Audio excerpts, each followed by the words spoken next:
তুমি হয়তো জানো এটা মমি, কিন্তু তুমি কি জানো মমি কিভাবে তৈরি করা হয়? প্রথমে নিরাপত্তাহীন অসহায় মানুষদের ধরে আনা হয়। এরপর তাদের সারা শরীরে হলুদ কাদা মাখিয়ে দেওয়া হয়। তারপর তাদের খাওয়ার প্রধান জিনিস মানে জিভটা কেটে ফেলা হয়।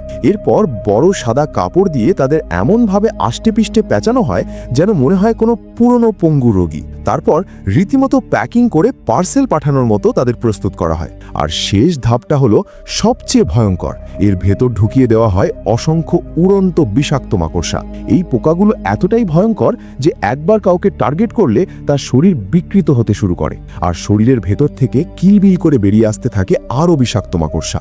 এই দৃশ্য দেখে ভয়ে তোমার পায়ের নিচ থেকে মাথা পর্যন্ত শিউরে উঠবে, তুমি শ্বাস নিতেও ভয় পাবে। এই মাকড়সাগুলোর বংশবৃদ্ধির ক্ষমতা মারাত্মক। চোখের পলকে এরা পুরো গ্রাম আর শহর গিলে খায়। মানুষ ভয়ে দিশেহারা হয়ে পড়ে। চারদিকে শুরু হয় বাঁচার জন্য হাহাকার। এরা এমন কোনো জায়গা নেই যেখানে ঢুকতে পারে না।